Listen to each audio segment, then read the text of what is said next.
আসসালামু আলাইকুম। আমরা স্কিনের বিভিন্ন ট্রিটমেন্ট প্রসিডিওর করি ডার্মাটোলজিস্টরা।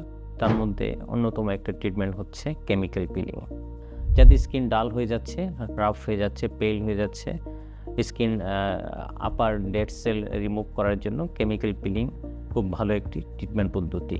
যাদের স্কিনে অ্যাকনি আছে, অয়েলি স্কিন, অয়েল কন্ট্রোল করার জন্য অন্যান্য অ্যাকনি ট্রিটমেন্টের পাশাপাশি কেমিক্যাল পিল যদি আমরা করতে পারি, খুব ভালো একটা রেজাল্ট পাওয়া যায়।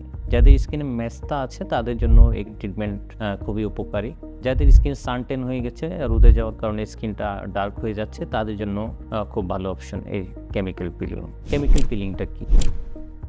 বিভিন্ন ধরনের কেমিক্যাল সলিউশন আমরা অ্যাপ্লাই করি ফেসে, নির্দিষ্ট সময় রাখি, তারপরে আবার ওয়াশ করে দিই। এখন কেমিক্যাল পিলিংগুলো বিভিন্ন পেশেন্টের কন্ডিশনের উপরে ডিপেন্ড করে বিভিন্ন স্ট্রেন্থে পাওয়া যায়, যেমন গ্লাইকোলিক 30%, 50%, 70%, বিভিন্ন স্ট্রেন্থের আমরা ইউজ করি।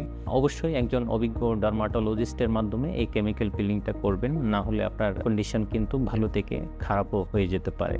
এই কেমিক্যাল পিলিং যখন আমরা অ্যাপ্লাই করি, আমাদের স্কিনের আপার লেয়ারটা, ডেড সেল লেয়ারটা আস্তে আস্তে শেডিং হয়, তারপরে স্কিনটা রিজেনারেট করতে থাকে।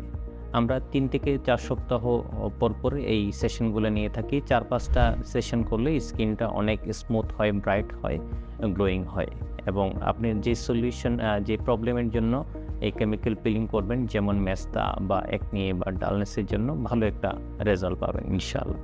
অবশ্যই একজন ডার্মাটোলজিস্টের কনসালটেশন নিয়ে এই কেমিক্যাল পিলিংটা করবেন। ধন্যবাদ।